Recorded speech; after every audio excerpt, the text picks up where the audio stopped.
tarde, perdón. Es un gusto verlos. Y quiero invitarle a que vaya a su Biblia al libro de Gálatas, capítulo 4. Vamos a tomar como referencia este pasaje para el estudio que vamos a tener el día de hoy, que lo hemos titulado Plenamente Hombre o Jesús Plenamente Hombre. Gálatas, creo que no, hace unos años cuando por primera vez estudiamos de forma sistemática o expositiva el libro de Gálatas, tocamos este pasaje. Vamos a volver nuevamente a él. Gálatas capítulo 4, versículos 4 y 5, ¿no? También es un pasaje que se usa mucho en el tiempo que los seres humanos hemos llamado Navidad. Y creo no, sí fue verdad, creo que las primeras veces cuando estaba yo compartiendo la palabra en Colombia, el grupo de los jóvenes usaba este pasaje para compartir un sermón un día. Así que Gálatas capítulo 4, ¿todos lo tienen? Versículos 4 y 5 dice, pero cuando vino el cumplimiento del tiempo, Dios envió a su Hijo nacido de mujer, nacido bajo la ley, para que redimiese a los que estaban bajo la ley, a fin de que recibiésemos la adopción de hijos. Amén. Puede tomar asiento. Como usted ya sabe, comenzamos hace unas semanas a hablar sobre el tema cristología bíblica. Y hoy vamos a mirar algunas evidencias de acuerdo a la Escritura, hoy y la próxima semana, donde podemos confirmar de que Jesucristo era plenamente hombre. Así que al pensar en la humanidad de Jesucristo, de que Él era plenamente hombre, debemos tener en cuenta algunos aspectos importantes y hoy vamos a mirar estos 6 aspectos de la vida o de la humanidad de Jesucristo que claramente los encontramos en las Escrituras y me voy a permitir mencionárselos rápidamente para que usted los copie o los tenga claro que es lo que vamos a estudiar. Vamos a hablar sobre el nacimiento virginal de Jesús, debilidades y limitaciones humanas de Jesús, Jesús sin pecado en tercer lugar, una cuarta pregunta que por muchos años eh, ha sido de mucho estudio, ¿no? Y vamos a tratar de meditar en ella, es, ¿podría Jesús haber pecado? ¿O era posible que Jesús pecara? Cualquiera de los dos. ¿Podía Jesús haber pecado o era posible que Dios pecara? En quinto lugar vamos a hablar por qué era necesario la completa humanidad de Jesús. O sea, por qué era necesario que Jesús fuera completamente hombre. Y en sexto lugar, Jesús será un hombre para siempre. Yo creo que al mirar estos enunciados, usted ya se dio cuenta que es imposible que los veamos todos 6 en un solo día. Así que vamos a tratar de verlos en 2 días. Vamos a ver unos hoy y otros la próxima semana, si Dios nos lo permite. Así que vamos a comenzar con el primer punto sobre el nacimiento virginal de Jesús. Entonces, cuando comenzamos de hablar de la humanidad del Señor Jesucristo, debemos comenzar pues por el comienzo, ¿no? Por su nacimiento virginal.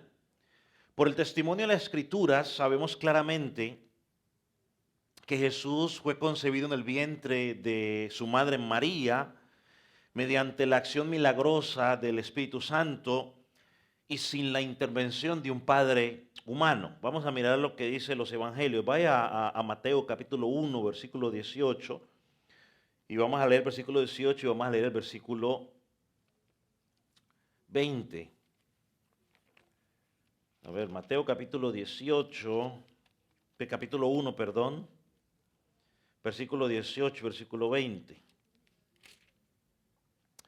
Dice así la escritura. El nacimiento de Jesús, el Cristo, fue así. Su madre María estaba comprometida, o la Reina Valera creo que dice desposada, estaba comprometida para casarse con José. Pero antes de unirse a él, resultó que estaba encinta por obra del Espíritu Santo. Creo que está la versión nueva internacional.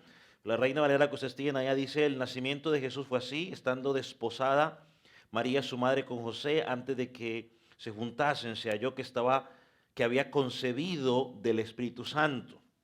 El versículo 20 dice, poco después de esto, un ángel del Señor le dijo a José, que estaba desposado con María o comprometido, José, hijo de David, no temas recibir a María por esposa, porque ella ha concebido por la obra del Espíritu Santo.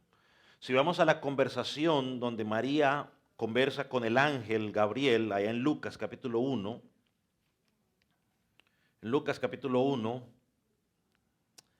versículo 35,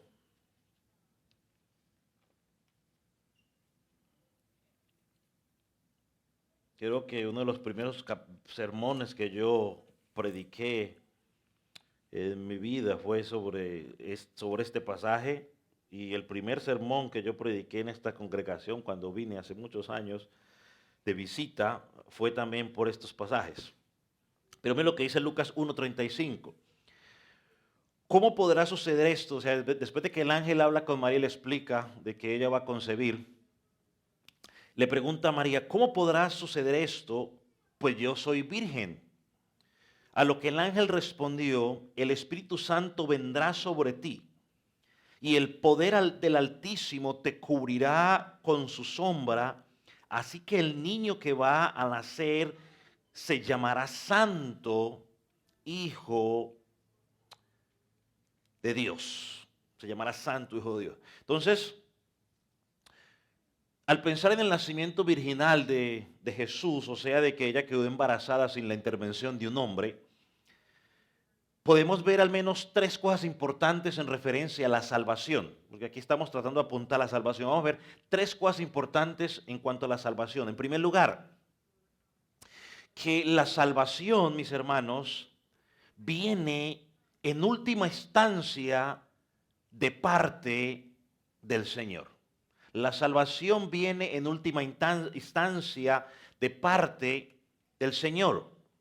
O sea que cuando recordamos el nacimiento de Jesús o su encarnación sin la intervención de un hombre, eso nos recuerda que la salvación nunca llegará al hombre mediante el esfuerzo del hombre, sino que es obra totalmente ¿de quién? De Dios. Eso a veces es difícil de entender, pero cuando lo leemos en la Escritura lo encontramos claramente.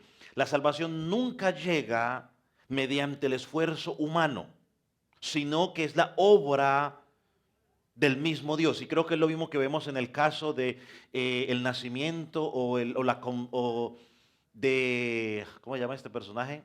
De Isaac, ¿no? ¿Recuerdan ustedes la historia? Cuando Dios quiso, cuando Isaac y Sara quisieron ayudarle a Dios, ¿no? Perdón, Abraham y Sara quisieron ayudarle a Dios, ¿no? Y Dios quería, no, eso es una intervención únicamente de quién, de Dios. Entonces la salvación solo se produce a través de la obra sobrenatural de Dios. Y eso es evidente, ¿no? Lo acabamos de leer en Gálatas 4, ¿no? Lo vuelvo a leer nuevamente, donde dice Dios envió a su Hijo, nacido de una mujer, nacido bajo la ley, para rescatar a los que estaban bajo la ley. ¿Cuál era el propósito? A fin de adoptarlos para que fueran sus hijos. Así que del nacimiento virginal de Jesús aprendemos primero que la salvación en última instancia depende siempre o viene de parte de Dios. Lo segundo que encontramos en el nacimiento virginal de Jesús es que el nacimiento virginal hizo posible que se pudiera unir en una sola persona la deidad, la plenitud O sea, la deidad en su plenitud, o Cristo como Dios y Cristo como hombre. Dios, que Cristo era plenamente hombre y Cristo era plenamente Dios. Y eso se pudo lograr gracias al nacimiento virginal o la concesión virginal de Jesús. Ahora piense por un momento en esto. En las formas que Cristo hubiera podido venir a la tierra, ninguna de ellas hubiera sido claramente, o una forma, a ver, ¿cómo lo digo? De todas las formas en las que Cristo hubiera podido venir a la tierra, ninguna de ellas hubiera unido tan claramente la humanidad de Cristo con la divinidad de Cristo en una sola persona, de la forma como Jesucristo lo hizo, o como la forma como Dios lo hizo. Por ejemplo, Dios pudo haber creado a Jesús en el cielo y haberlo enviado o haberlo creado completamente en el cielo y haberlo mandado a la tierra para que fuera nuestro intercesor, nuestro intermediario. Pero entonces los seres humanos, ¿qué hubiéramos dicho? Bueno, pues Él no es completamente humano, ¿no? Dios lo creó allá y Dios lo mandó, pues por eso Él pudo lograr todo lo que pudo lograr. Ahora, Dios pudo haber hecho lo siguiente. Dios pudo haber hecho de que Jesús hubiera sido el resultado de una unión entre un hombre y una mujer y sobrenaturalmente haber intervenido para que Él fuera humano y fuera hombre, fuera humano y fuera Dios a la misma vez. Pero ¿qué hubiéramos dicho nosotros los seres humanos? Bueno, no nos cuadra mucho la idea porque a pesar de que fue hombre, vino del hombre y vino de la mujer, de esa unión entre ellos dos, pues no es como nosotros. O sea, no nos cuadra mucho. Entonces, la mejor forma en la cual Dios podía hacer lo que hizo fue en la forma que Él lo hizo. Que no hubiera intervención del hombre y que Dios en su manera sobrenatural pudiera intervenir para que viniera de parte de la mujer, naciera de una mujer, pero que su deidad estuviera completa y pudiera ser totalmente Dios y pudiera ser totalmente humana. O sea, esa es la forma mejor en la que la pudiera o lo pudo haber hecho. En tercer lugar, el nacimiento virginal de Jesús también nos muestra, el nacimiento virginal de Jesús también, el nacimiento de Jesús, el nacimiento virginal hizo también posible que Jesús fuera completamente humano, pero sin la herencia del pecado. Romanos dice que todos los seres humanos, ¿qué? Pecamos. Y porque pecamos estamos destituidos de la gloria de Dios. Y esa es la herencia que recibimos de Adán y que muchas veces lo conocemos como el pecado original. Ahora, el hecho de que Jesús no tuviera un padre físico no significa que Él no descendiera de la línea adámica o que la línea adámica quedara interrumpida en Él. Jesús no descendía de la línea adámica exactamente como, digamos, todos los seres humanos, pero, a ver, no, me estoy enredando aquí. El hecho de que Jesús no tuviera un padre humano significa que no tuviera un padre humano, significa que la línea de Adán quedó parcialmente interrumpida. Jesús no descendía de Adán exactamente de la misma manera que todos los seres humanos descendían. Y esto nos ayuda a comprender por qué la culpa legal y corrupción moral que cargaban los demás seres humanos no la encontramos en Cristo. O sea, el hecho de que no tenga una intervención del Padre, por eso nos ayuda a entender de que Él no tenía esa corrupción moral que tenemos todos los seres humanos. Y esto lo encontramos en lo que el ángel le dijo a María en primera de Juan, en Lucas, 1:35. Mira lo que dice, vamos a leerlo una vez más. El Espíritu Santo vendrá sobre ti y el poder del Altísimo te cubrirá con su sombra. Así que el niño que va a nacer se llamará Santo, Hijo de Dios. La Reina Valera dice, y el Espíritu Santo vendrá sobre ti. El poder del Espíritu, del poder del Altísimo te cubrirá con su sombra, por lo cual también el santo ser que nacerá será llamado Hijo de Dios. Así que fue la intervención del Espíritu Santo la que causó que, aunque Jesús creciera en el vientre de María, iba a ser llamado santo y el pecado no lo iba a afectar. Y es bueno que aclaremos y que dejemos algo claro. El hecho de que Jesucristo no descendiera exactamente de la misma forma en la cual usted y yo nacimos, de una intervención entre un hombre y una mujer, no podemos decir que la transmisión del pecado viene por parte del hombre, ¿no? Porque alguien podría decir, bueno, pues entonces es el hombre el que transmite el pecado original. No, eso es tanto hombre y mujer. El versículo 35 que acabamos de leer nos da la respuesta. ¿Por qué Jesús no heredó esa naturaleza pecaminosa simplemente por la intervención sobrenatural de quién?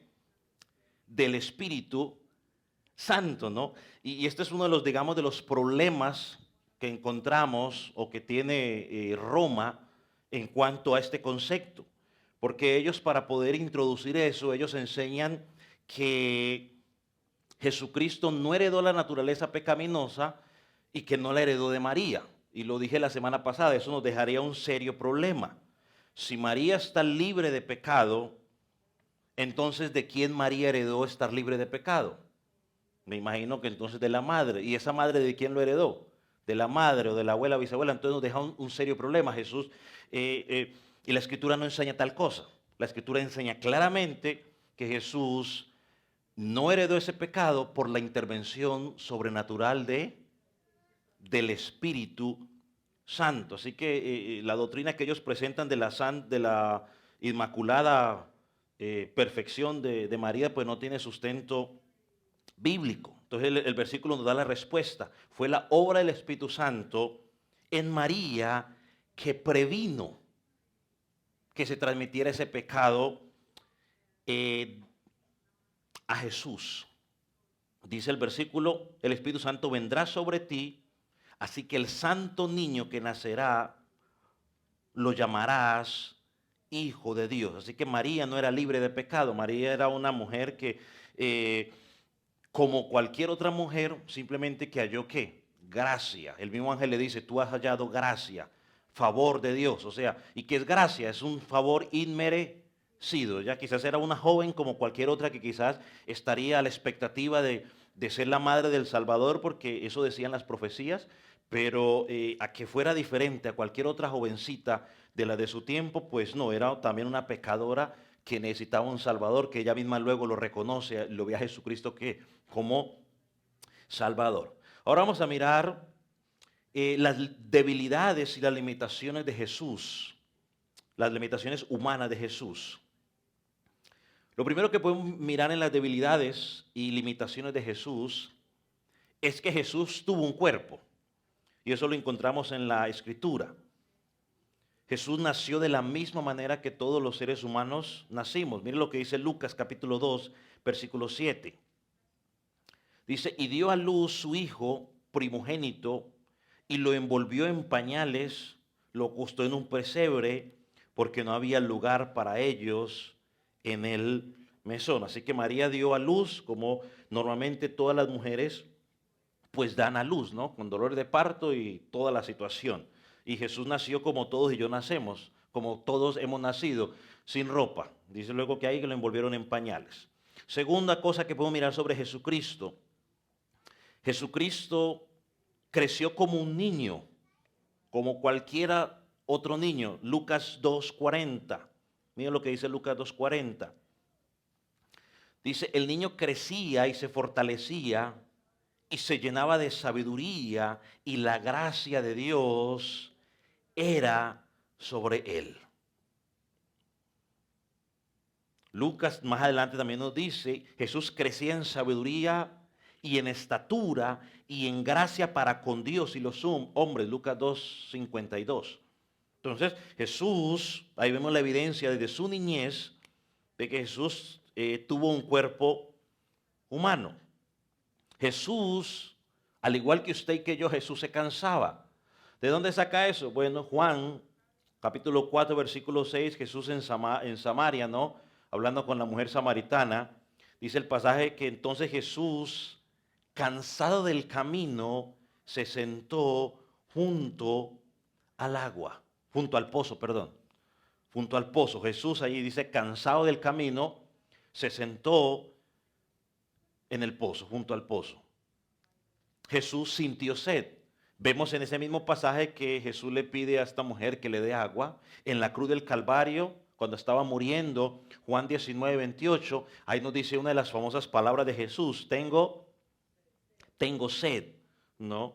Jesús también tuvo hambre. Mateo 4, versículo 2, cuando después de haber ayunado por 40 días, dice la palabra de Dios que cuando salió de allí, dice en Mateo 4:2, ¿tuvo qué? Tuvo hambre. A veces se sintió, podemos decir, físicamente débil.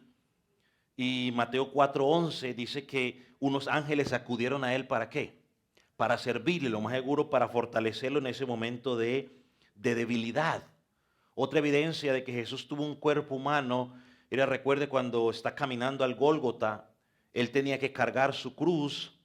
Pero luego de haber sido golpeado una y otra vez, de haber trasnochado toda la noche, de haber sido maltratado, pues dice que estaba cansado. Y dice que los soldados obligaron a Simón de Cirene a cargar la cruz porque Cristo estaba totalmente debilitado y no podía hacerlo por sí mismo. Entonces ahí encontramos algunas de las limitaciones o debilidades de Jesucristo en su cuerpo.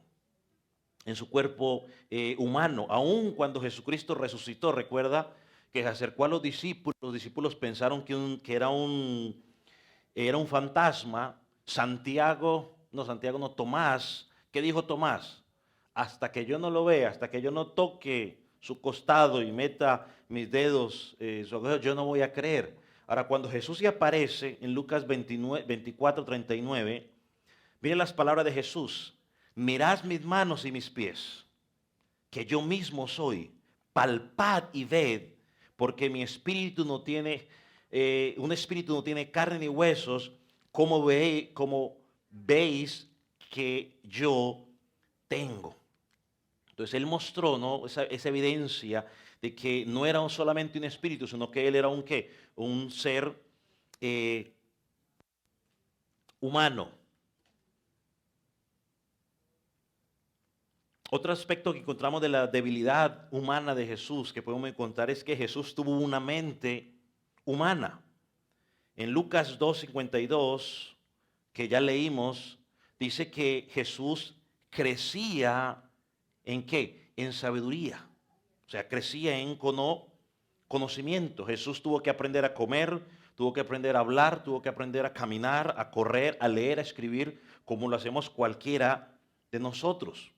En Hebreos capítulo 5:8, que también estudiaremos más adelante, se nos dice que aunque era niño, miren lo que dice Hebreos 5:8, aunque era niño, por lo que padeció, aprendió obediencia, ¿no? Aquellos, quizás uno de los versículos que poco nos gusta a los jóvenes cuando estamos niños, ¿no? Que nos hablen de ese versículo, ¿no? Donde nos pone al mismo Señor Jesucristo obedeciendo a los padres, aún en cosas que quizás él no querría, pero que era necesario obedecer. Entonces Jesucristo aprendió obediencia.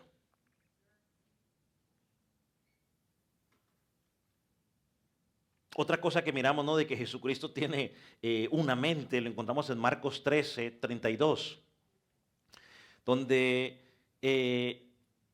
cuando Jesús habla del regreso, ¿no?, del segundo regreso, y miren lo que dice, pero de aquel día y de la hora nadie sabe, ni aun los ángeles que están en el cielo, ni el Hijo, sino el Padre que está en los cielos. Entonces Jesús ahí reconoció, ¿no? A mí alguien me dijo un día que Jesús no sabía cuándo iba a regresar en segunda vida, la segunda vez, porque me echó un cuento de una historia de cómo se hacían las bodas en el tiempo de los judíos. Y yo le dije, mire, vea, muy bonita la historia esa de las bodas judías, pero yo creo lo que dice la palabra. Jesucristo no sabía simplemente porque como humano el Padre no le reveló eso ni le dio autoridad para decirlo. Ya, pare de contar, de inventar usted que la historia, que no sé qué, nada. Simplemente como ser humano, a él no se le reveló esa información. Algo que podemos notar sobre Jesús en sus debilidades o que era plenamente hombre, Jesús tuvo un alma humana con emociones humanas. Jesús tuvo un alma humana con emociones humanas. Por ejemplo, en Juan 12, busque Juan 12, 27. ¿Dónde está Juan? Juan 12, 27.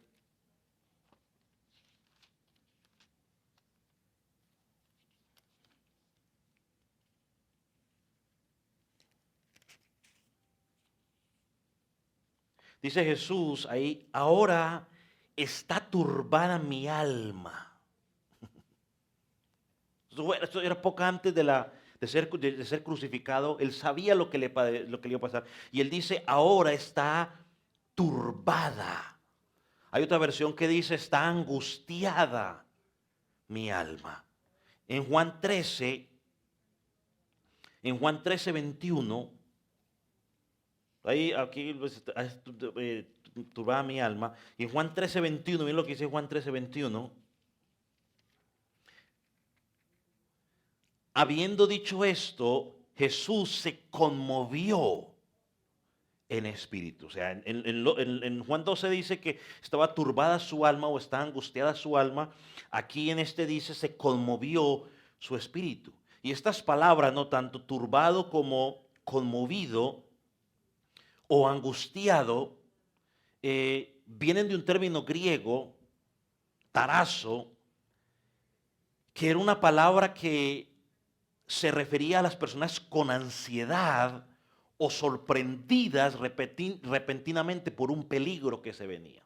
Entonces Jesús como hombre, como ser humano, cuando vio la crucifixión y él sabía todo lo que se venía, se turbó, se angustió su alma.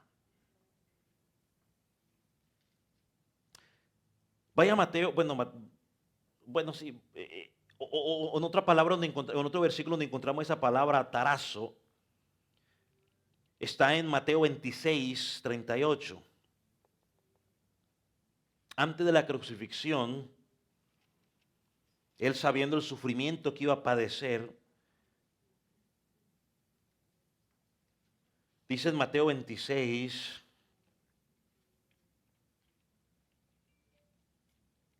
Mateo 26, 38. Dice esta versión, la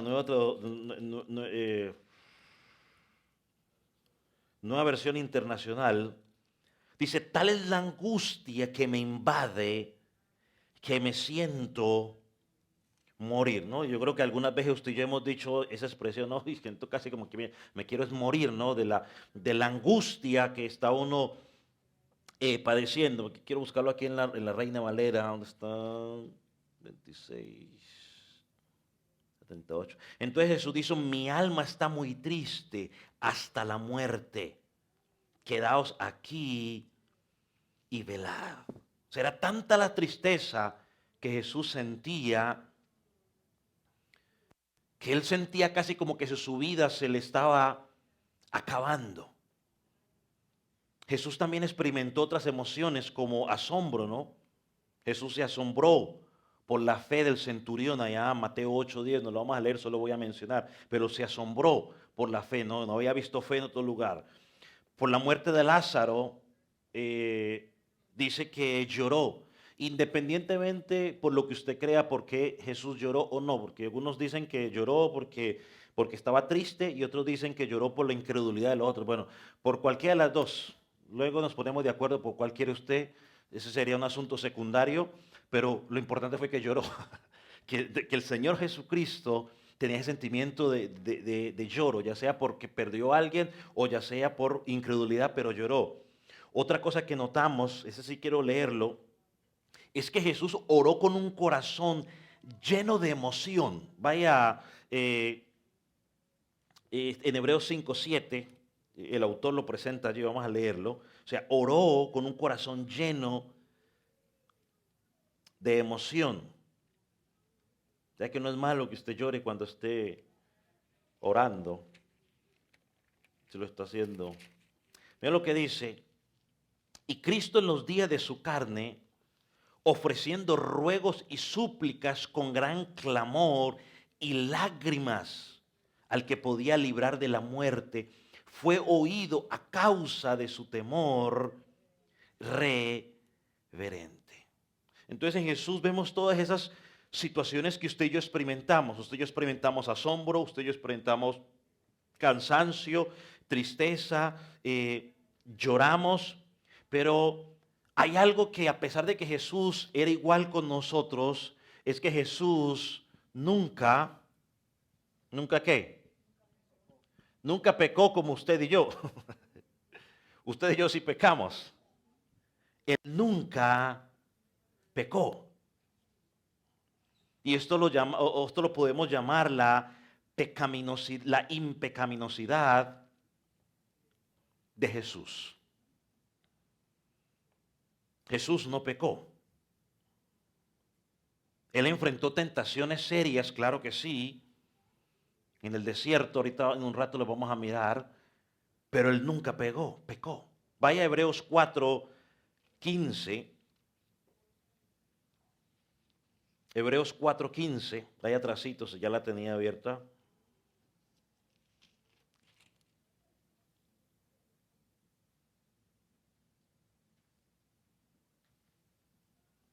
Hebreos 4:15 dice, porque no tenemos un sumo sacerdote que no pueda compadecerse de nuestras debilidades. Esta es la parte que quizás sale en su tablero al frente. Sino uno que fue tentado. ¿En qué fue tentado? En todo según nuestra semejanza, pero sin pecado.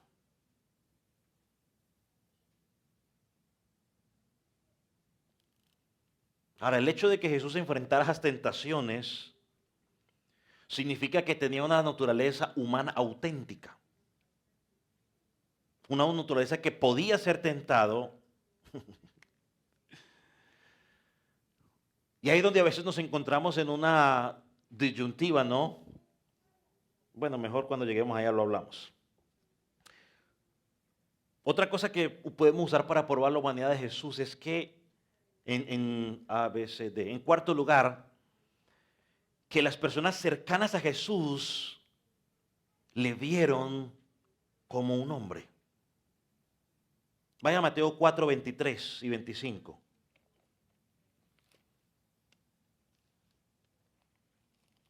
Mateo 4:23 y 25. ¿Dónde está?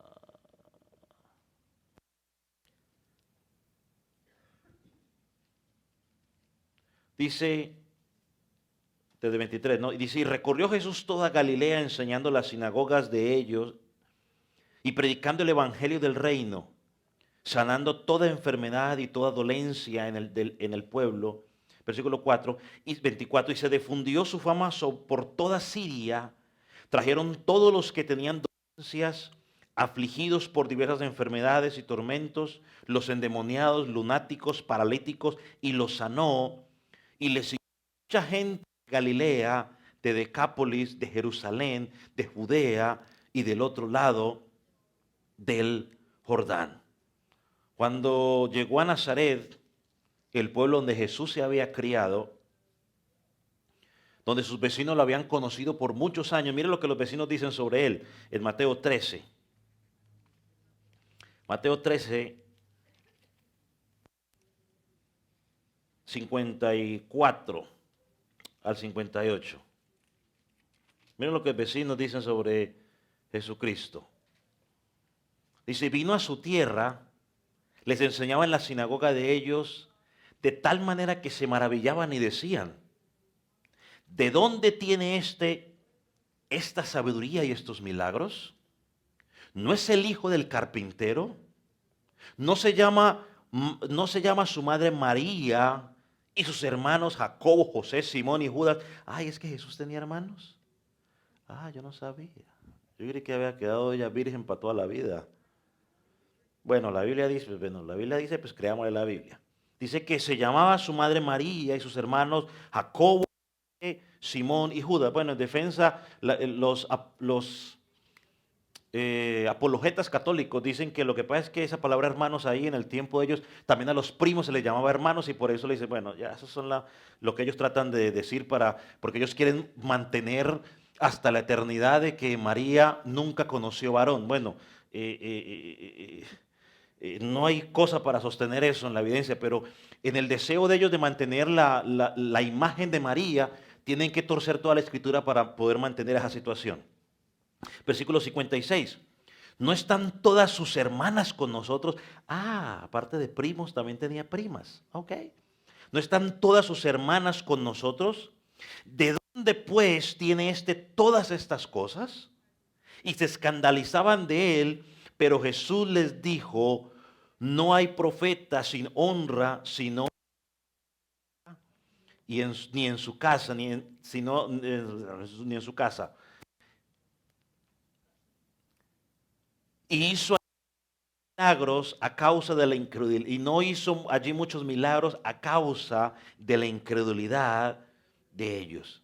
Entonces estos pasajes nos muestran que las personas que conocían mejor a Jesús, las que lo vieron crecer, que habían vivido con él, lo identificaron como un hombre, ¿no? Y decían, bueno, pero si sabemos que el Señor es carpintero, quizás algunos mismos trabajos de nosotros vimos que nos hizo de carpintería, ¿de dónde salió este hombre con tanta sabiduría y todas estas cosas? Gracias. Ahora, llegamos a un punto donde, ya lo mencioné, en tercer lugar, Jesús era como nosotros, pero sin pecado. Jesús era como nosotros, pero sin pecado. Entonces era como nosotros, pero sin pecado. Nunca cometió un pecado en su vida humana. Aquí creo que no hay ninguno que pueda decir eso.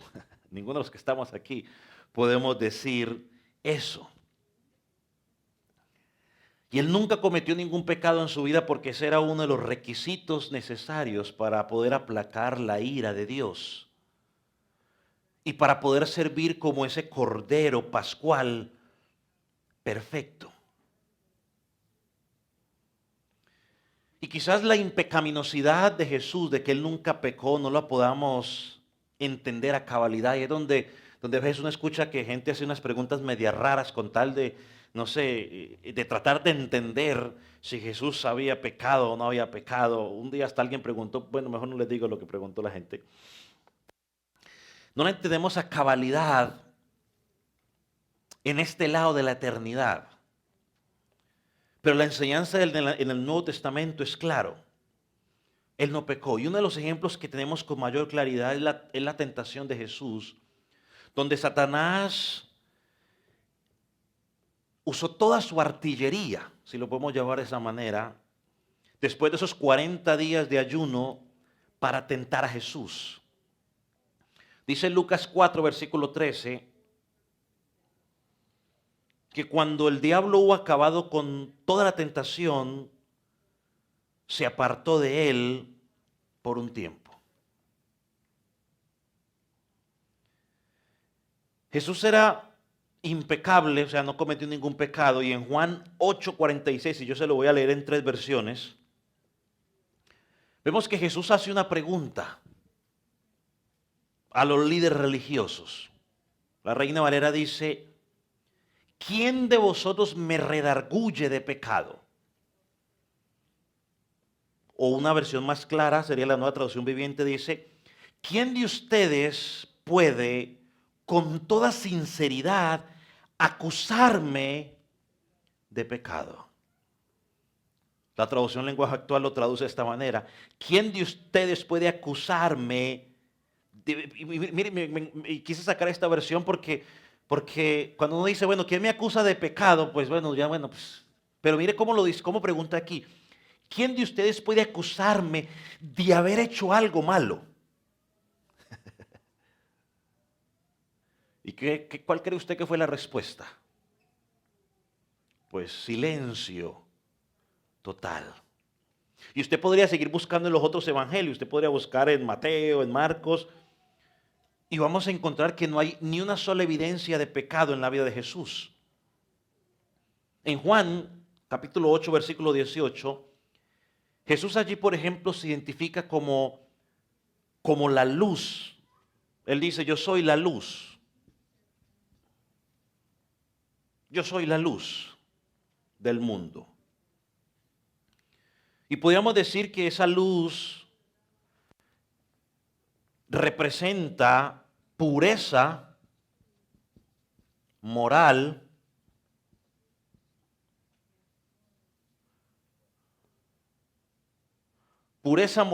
y la otra era veracidad.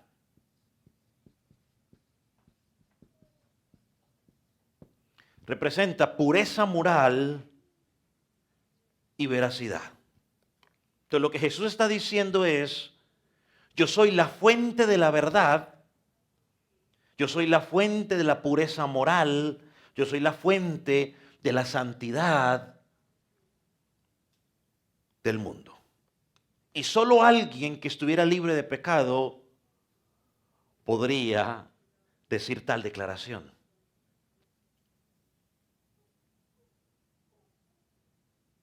En relación al Padre, miren lo que dice Juan 8:29. Miren lo que dice Juan 8:29 dice: porque el que me envió conmigo está, no me ha dejado solo, porque yo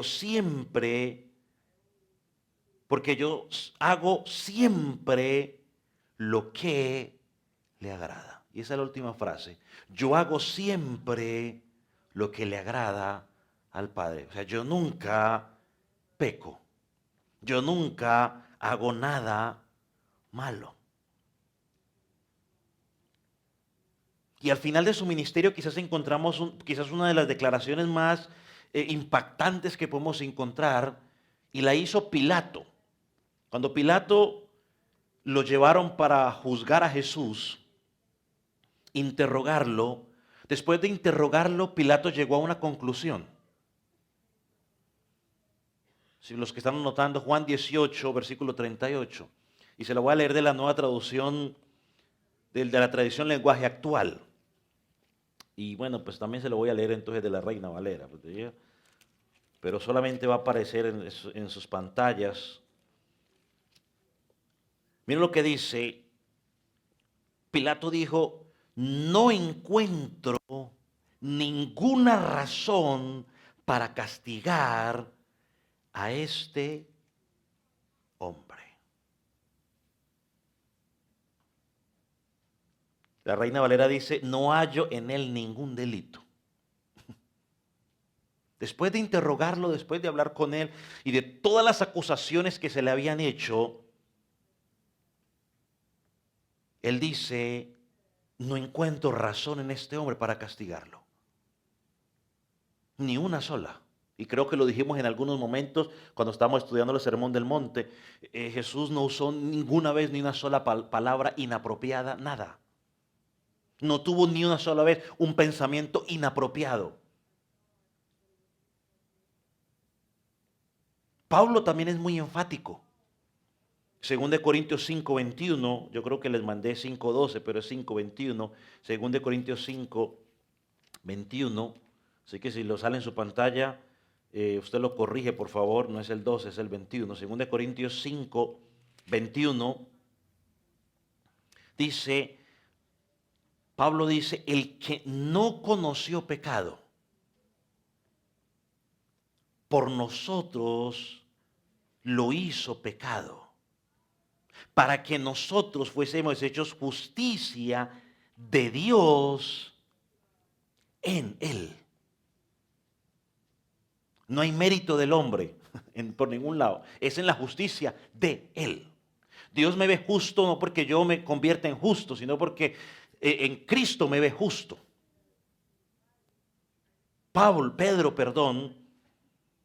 Pedro que fue uno que anduvo con Jesucristo 3 años y medio, podríamos decir que estuvo dentro de los 12 y estuvo dentro del círculo de 3, ¿no? Los más cercanos a Jesús.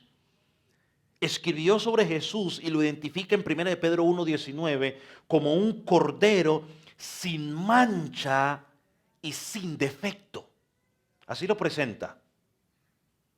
Pedro que anduvo con Jesús, 1 de Pedro 1:19, no tiene que buscarlo, solo anótelo, lo presenta como un cordero sin mancha y sin defecto. Ahora, cuando usted ve esa frase, un cordero sin mancha y sin defecto, ¿en qué piensa?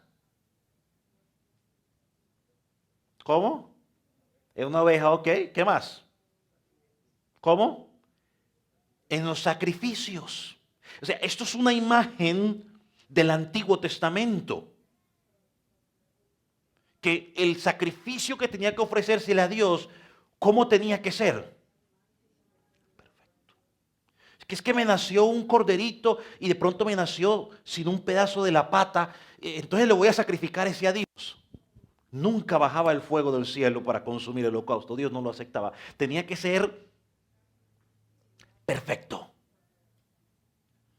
Y Pedro aquí presenta a Jesucristo como ese cordero sin mancha y sin defecto, que está simplemente hablando de la perfección moral de Jesucristo. En 2 de Pedro 2:22, 1 de Pedro 2:22, Pedro también nos dice, el que no cometió ningún pecado, ni hubo engaño en su boca.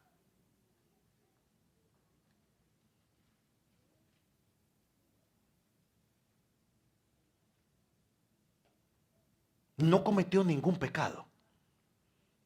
Y esto es importante que la iglesia de Jesucristo lo tenga claro y sin ninguna duda, ¿no? Porque es fundamento de nuestra fe. Y volviendo a Hebreos 4:15, porque una vez más el autor allí nos dice lo siguiente, y ya lo leímos, pero vamos a volverlo a leer, dice, porque no tenemos un sumo sacerdote que no pueda compadecerse de nuestras debilidades, ahí va, sino uno que fue tentado en todo, y el autor enfatiza, en todo según nuestra semejanza, es decir, que todas las tentaciones que usted se puede imaginar que usted sufre, Jesucristo las sufrió, pero con una diferencia, sin pecado. Ser tentado no es pecado, el pecado es ceder a la tentación. Es que está claro, ¿no? Ser tentado no es pecado. El pecado es ceder a la tentación. Ahora, pensemos por un momento en la tentación de Jesús y vamos a relacionarlo con la impecabilidad de Jesucristo. La tentación está registrada por los que quieren notar allá en Mateo 4 del 1 al 11, en Marcos 1 del 12 al 13 y en Lucas 4 del 1 al 13, por los que están anotando. Las tentaciones tenían un objetivo. Y el objetivo de las tentaciones era de llevar a Jesús. Si usted me permite, vamos a poner aquí, digamos que este es un camino y este es otro camino. El camino fácil y el camino difícil. Difícil, ahí está. Ya tiene la foto en la cabeza. Estos son dos caminos, dos direcciones. El camino fácil y el camino difícil. La tentación tenía un objetivo. Era llevar a Jesús. ¿Por cuál cree usted que camino lo quería llevar? Por el fácil. El camino difícil es el camino de la obediencia, y del sacrificio. El camino fácil, haga lo que usted quiera. Whatever you want to do. Ese era el objetivo. Ahora, yo quiero que usted entienda la fuerza de las tentaciones. La primera tentación de Satanás a Jesús apunta a la divinidad de Jesús. Satanás le dice en Lucas 4:3, si eres verdaderamente hijo de Dios, pruébamelo. ¿Cómo me lo vas a probar? Bueno, dile a estas piedras que se conviertan en pan. Ahora, por la evidencia bíblica que estudiamos la semana pasada y otra que veremos quizás más adelante, yo no tengo duda de que Jesús era el Hijo de Dios y que Jesús es Dios. No tengo duda de que Jesús tenía el poder para convertir esa piedra en pan. ¿O alguien tiene duda que él podía hacerlo? Él lo podía hacer. Él podía convertir esa piedra en pan. Es más, ¿cuál fue el primer milagro de Jesús? Convirtió el agua en vino. Los que les gusta beber, pues ahí está la evidencia para aquellos les gusta beber. Pero bueno, otro día hablamos de eso. Pero el primer milagro agarró agua y la convirtió en vino. Y según el registro bíblico, dice que la gente dijo, wow, este es el mejor vino. Dejaron el mejor vino para último. Pues, están felices de la vida. Bueno, otro milagro que Jesús hizo fue que Jesús agarró y multiplicó los panes y los peces. Así que no hay duda de que Jesús podía convertir ese pan, esa piedra, en pan. Pero esta tentación en particular era intensa en primer lugar porque Jesucristo llevaba 40 días sin probar ¿qué? Bocado. Pero Jesús sabía que Él había venido a la tierra para obedecer al Padre de una manera perfecta, en nuestro lugar. O sea, Cristo está obedeciendo de una forma perfecta suyo y el lugar mío para hacerlo. Eso significa que para cumplir esa obediencia, Él tenía que cumplir eso. Yo le hago esta pregunta, ¿en su naturaleza divina o en su naturaleza humana? Ambos, dice hermano Jeremías. ¿En su naturaleza divina o en su naturaleza humana? En este caso, y lo vamos a ir hablando más adelante, porque luego para tratar de reconciliar la naturaleza divina y la naturaleza humana, pero Jesús tenía que obedecer en sus fuerzas humanas. Porque si Jesús hubiera involucrado sus poderes divinos para hacer que la tentación fuera más fácil, no hubiera obedecido a Dios completamente como hombre. Si Él hubiera usado su naturaleza divina para que la tentación hubiera sido más fácil, recuerda lo que estoy diciendo aquí, más fácil,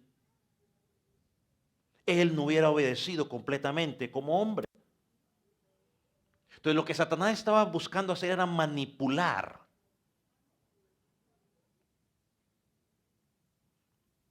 sus poderes divinos para hacer que su obediencia al Padre resultara más fácil. O sea, aquí vemos una diferencia entre Jesús y Adán. Y si digo Adán, estoy involucrando a Adán y Eva. Hay una diferencia entre Cristo y Adán, ¿no? Pensando en que el primer Adán y el segundo Adán. Jesús rehusó convertir el pan, la piedra en pan, que resultaría algo bueno y necesario para él en ese momento, pero renunció a hacerlo por obedecer a Dios, a su Padre Celestial. Adán no renunció, prefirió ¿qué? Comer lo que vio que era agradable y bueno para él en ese momento. La segunda tentación fue inclinarse a adorar a Satanás por un momento Y Satanás le prometió, Lucas 4:5, que le daría que todos los reinos del mundo. Imagínense, tremenda oferta. Tremenda oferta.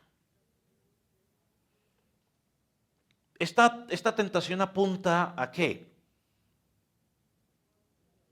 A recibir poder, pero no por medio del camino de la obediencia. O sea, una vez más, el camino fácil, no la obediencia a su Padre Celestial, sino mediante el sometimiento erróneo al príncipe de las tinieblas. Jesús una vez más rechazó esta senda que aparentemente era la más fácil y eligió el camino más difícil, que es el camino de la obediencia que lo llevó a la cruz. Ahora nosotros sabemos por la evidencia bíblica que Él reina con autoridad sobre todo, que no hay otro nombre que esté por encima de Él y que un día regresará y todos, como dice el Salmo, todos sus enemigos serán puestos como estrado de sus pies.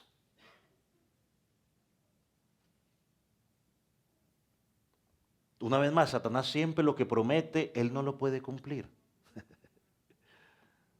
La tercera tentación es lo mismo, ¿no? Arrójate desde el pináculo del templo y no te preocupes. Una vez más le citó la Biblia. Escrito está que mandará a sus ángeles para que le sirven. ¿Qué buscaba esa tentación? Estaba forzando a Dios a hacer ¿qué? Un milagro.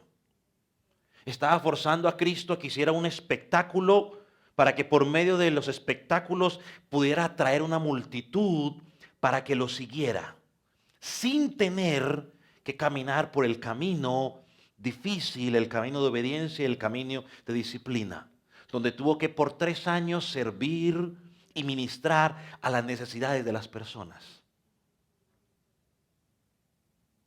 Una vez más, Jesucristo, sabemos por la evidencia bíblica, que Él rechazó el camino difícil, el camino fácil, perdón, y caminó en el camino difícil que tenía que caminar el Mesías. Hermano, Satanás, una aplicación que podemos ver allí, Satanás siempre te ofrece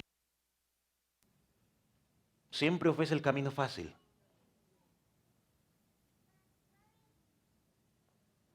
Él no quiere que camines en el camino de obediencia, es el camino difícil, el camino de sacrificio es el camino difícil.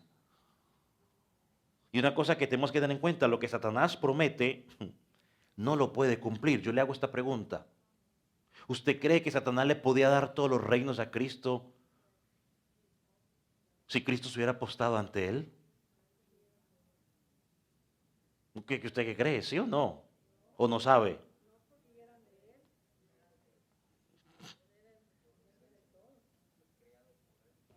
Todo fue creado por Él, para Él y todo es de Él. Entonces Satanás siempre ofrece cosas que Él no puede cumplir. Aquí es donde toma más sentido, ¿no? En estas tentaciones, las palabras en Hebreos 5:8. Mediante el sufrimiento aprendió a obedecer. Hermano, ser cristiano, la vida cristiana no es fácil. Es más que venir a la iglesia y decir yo soy cristiano.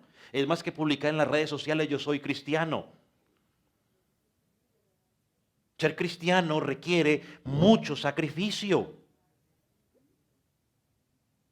Para algunos de ustedes hoy estar aquí ha requerido sacrificio. Y hay otros que no están aquí no porque estén trabajando, no porque estén enfermos, sino porque no quieren correr una milla extra.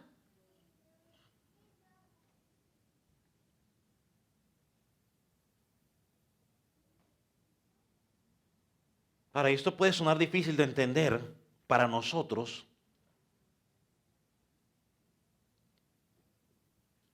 pero la Escritura afirma que en estas tentaciones Jesús aumentó su capacidad para entender y para ayudarnos en nuestras tentaciones. por haber sufrido él mismo la tentación, puede socorrernos cuando somos tentados. Y esa no fue la única tentación que Jesús surgió en el desierto. Pues a otro día lo tentaron que lo querían hacer rey, ¿no? Venga, querámoslo hacer rey. La tentación de que las multitudes lo siguieran. Recuerda cuando los discípulos le dijeron: Jesús, la gente está yendo porque tú estás predicando, enseñando muy duro. Jesús, ¿qué dijo? Pues, me voy a poner a llorar para que no se vayan. No. Entonces Cristo sufrió muchas tentaciones en su ministerio terrenal. Pero Cristo obedeció a Dios en nuestro lugar. Como nuestro representante, Cristo triunfó y salió victorioso porque nuestro primer representante falló. ¿Quién fue nuestro primer representante? Adán. Él falló. Cristo no falló.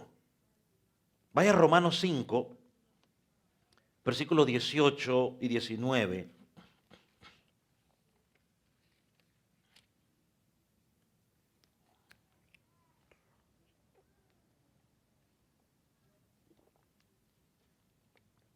Romanos 5.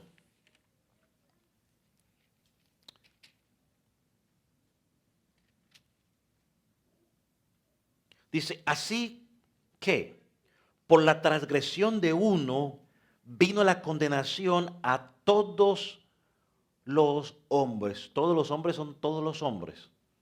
Desde que usted nace. Es más, el salmista decía: en el vientre, en pecado me concibió mi madre. Desde que usted empezó a formarse en ese bebé ahí, el bebé de la hermana Juan y del hermano Mateo es un pecador. Es un pecador, la Biblia dice eso. Ahí, aunque esté todavía en el vientre sin que haya nacido. Todos los hombres, de la misma manera, por la justicia de uno, vino a todos los hombres la justicia de vida. Porque así como por la desobediencia de un hombre los muchos fueron constituidos pecadores, así también por la obediencia de uno los muchos serán constituidos justos. Por la obediencia perfecta de Jesucristo, Él me estaba representando a mí y a usted. Y cuando llego a Cristo en fe, en arrepentimiento, ahora el Padre no me ve más a mí, ve a Cristo reflejado en mí.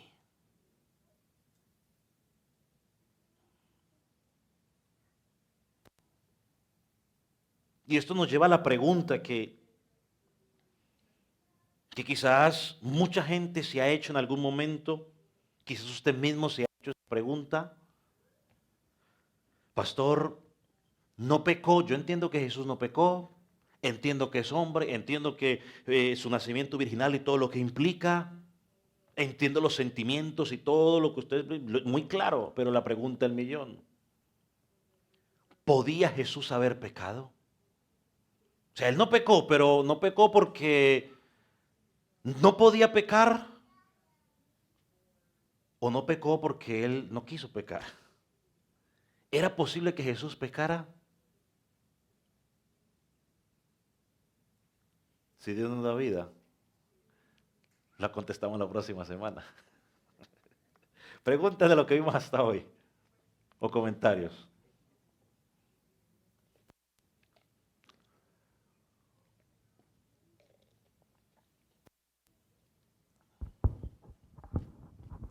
No preguntas, no comentarios.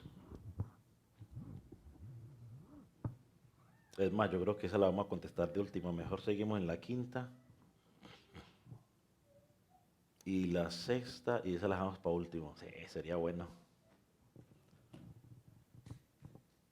Para tenerlos en expectativa hasta el final.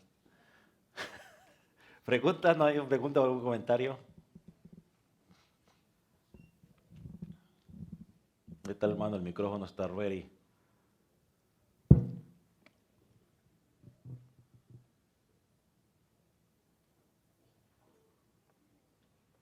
Ok, entonces vamos, ponga su respiro, vamos a orar.